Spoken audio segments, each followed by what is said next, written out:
नमस्कार, मैं हूं केशव तिवारी और अलग अंदाज में ही रहती हैं खबरें हमारी। भारतीय जनता पार्टी आज जहां भी है उसमें राम की भूमिका बहुत बड़ी है। एक समय था जब भारतीय जनता पार्टी के पास मात्र 2 सांसद हुआ करते थे। तब लाल कृष्ण आडवाणी ने एक रथ यात्रा निकाली थी। उस रथ यात्रा के केंद्र में मर्यादा पुरुषोत्तम राम ही थे।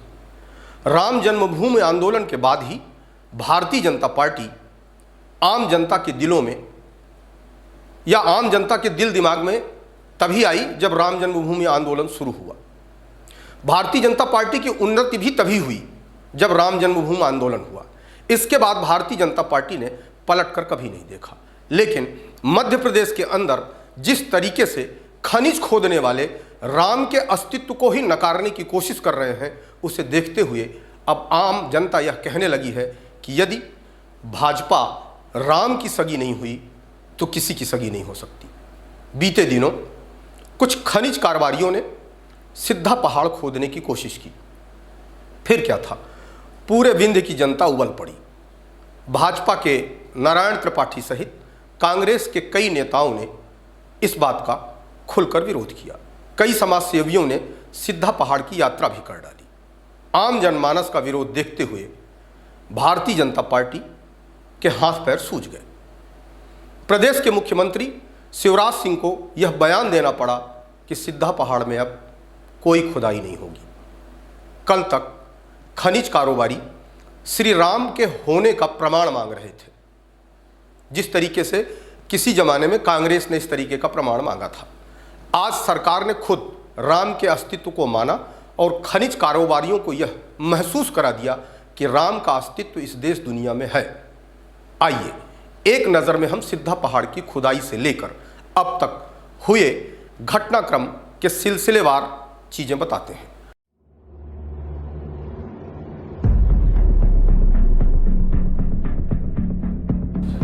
पौराणिक और पुरातात्विक महत्व वाले रामायण कालीन सिद्धा पहाड़ में खनिज उत्खनन की अनुमति दिए जाने के मामले में सतना ही नहीं, प्रदेश भर में सियासी भूचाल आ गया। पीसीसी चीफ और पूर्व मुख्यमंत्री कमलनाथ ने तो भाजपा और शिवराज सरकार पर हमला ही बोला है। वहीं सतना के कांग्रेसी ही नहीं, भाजपा के विधायकों ने भी इस मुद्दे पर सरकार के खिलाफ मोर्चा खोल दिया। सतना में बजरंग दल के लोगों ने भी कलेक्टर को ज्ञापन सौंपकर इस पूरे मामले में विरोध जताया। मैहर विधायक नारायण त्रिपाठी ने तो सीएम को पत्र लिखने के साथ ही पदयात्रा का भी ऐलान कर दिया। उधर आस्थावान भी भगवान राम का प्रतिज्ञा स्थल बचाने के लिए 2-2 हाथ करने की तैयारी में जुट गए हैं। भगवान श्री राम के वनवास काल की सतना जिले में बिखरी पड़ी स्मृतियों के पौराणिक, धार्मिक और पुरातात्विक महत्व को दरकिनार कर सिद्धा पहाड़ में खनिज उत्खनन की स्वीकृति देकर लोक सुनवाई की तारीख मुकर्रर कर दिए जाने के खिलाफ आस्थावानों में आक्रोश बढ़ता ही जा रहा है। माना जा रहा है कि इस सिद्धा पहाड़ से खनिज नहीं बल्कि सनातनी ऋषि मुनियों की अस्थियां निकाली जाएंगी। कई बार ऐसा भी हुआ है जब उत्खनन करते वक्त यहां अस्थि पंजर भी बाहर निकले हैं। ऐसे में उत्खनन मुक्त क्षेत्र घोषित किया गया सिद्धा पहाड़।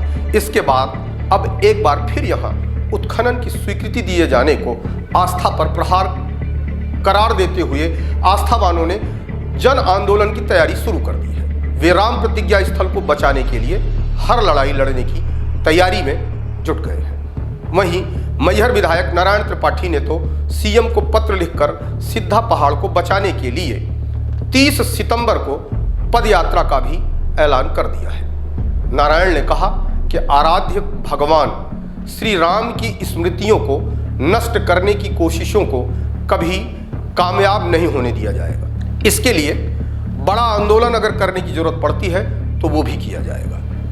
ईंट से ईंट बजा दी जाएगी। इस खदान के लिए 30 सितंबर को होने वाली लोक सुनवाई में शामिल होने वे पदयात्रा करते हुए हजारों आस्थावानों के साथ सिद्धा पहाड़ पहुंचेंगे। नारायण ने सीएम शिवराज से कहा कि आप भी राम भक्त हैं। चित्रकूट की धरती ने राम को मर्यादा पुरुषोत्तम बनाया।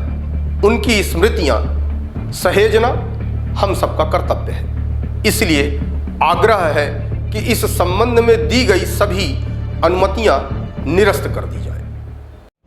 हमारे बिंद के चित्रकूट धाम, जो राम की तपोभूमि कहलाती है, राम का जन्म अयोध्या में हुआ, पर 14 वर्ष के वनवास के लिए राम जी चित्रकूट पधारे, जो बिंद क्षेत्र का चित्रकूट है। वहां आए तो साधु संतों की रक्षा किए, ऋषि मुनियों की रक्षा किए, यज्ञ की स्थापना किए, धर्म की स्थापना किए, दुष्टों का संहार किए, राक्षसों का विनाश किए। जहां भगवान राम, जो राम है, भगवान बने और मर्यादा पुरुषोत्तम राम बने। तुलसीदास जी, वाल्मीकि जी अपने ग्रंथों में उल्लेख किया है। जब राम जी चित्रकूट आए तो सरभंगा आश्रम पहुंचे, सरभंग ऋषि से मुलाकात हुई। सरभंग ऋषि से मुलाकात करने के बाद उन्होंने एक पहाड़, जिसको सिद्धा पहाड़ कहते हैं, उसके बारे में जानना चाहा। सरभंग ऋषि जी ने बताया कि ये ऋषि मुनियों की हड्डियों का ढेर है, जिसको राक्षसों ने ये ढेर लगा दिया है। राम जी वहां सौगंध खाए कि दुष्टों का संपूर्ण विनाश कर दूंगा। उस पहाड़ी को कुछ लोग व्यवसाय के उद्देश्य से वहां धंधा व्यापार करना चाहते हैं। उस सिद्धा पहाड़ को खोद कर अपना व्यापार चलाना चाहते हैं। जहां राम जी ने सौगंध लिया कि दुष्टों का विनाश करूंगा इन हड्डियों के कारण, उस हड्डी को खोदकर, उस हड्डी के पहाड़ को निकालकर अपना धंधा चलाने वाले लोगों का भी कल्याण नहीं होगा। माननीय मुख्यमंत्री जी से मेरी अपील है, प्रार्थना है कि बिंद की अस्मिता, बिंद के सम्मान, बिंद का चित्रकूट, उसके साथ खिलवाड़ न किया जाए। हम इसको किसी भी तरह वहां व्यापारिक गतिविधियां, किसी को धंधा, खदान, वो नहीं चलाने देंगे। 30 सितंबर को जन सुनवाई है। हम 29 तारीख को चित्रकूट से पद यात्रा करते हुए सरभंग आश्रम आएंगे और 30 तारीख की जन सुनवाई को रोकेंगे। माननीय मुख्यमंत्री जी, हो सकता है आपकी जानकारी में ना आया हो, मैं 3 बार मिलने का प्रयास किया पर मुलाकात नहीं हो पाई। मेरी आपसे आग्रह है कि इसको गंभीरता पूर्वक लेते हुए इस खदान का कारोबार तत्काल में बंद करें और राम की, तुलसीदास जी की रामायण की, कालिदास जी के रामायण की जो उल्लेखित चीज है, उनको संरक्षित करें, उनको बचाएं और अयोध्या की तर्ज पर चित्रकूट का भी विकास करें। सतना विधायक सिद्धार्थ कुशवाहा ने भी इस मौके में अपनी जुबान खोली है और उन्होंने मुख्यमंत्री शिवराज सिंह चौहान को राम विरोधी बताया। अपने ट्वीट में सिद्धार्थ ने कहा कि यह शर्मनाक है, जिस स्थान पर भगवान राम ने धरती से राक्षसों को खत्म करने की प्रतिज्ञा ली, उसे शिवराज सरकार नीलाम कर रही है। इतना ही नहीं, राजनीतिक विरोध यही नहीं थमा। चित्रकूट के विधायक नीलांशु चतुर्वेदी क्यों चुप रहते? यूपी के कांग्रेस प्रभारी नीलांशु चतुर्वेदी ने तो मंगलवार को ही इस पर कड़ी आपत्ति जताते हुए मुख्यमंत्री को पत्र लिखकर सिद्धा पहाड़ में उत्खनन की अनुमतियां निरस्त करने की मांग की थी। ये सब झूठे राम भक्त हैं।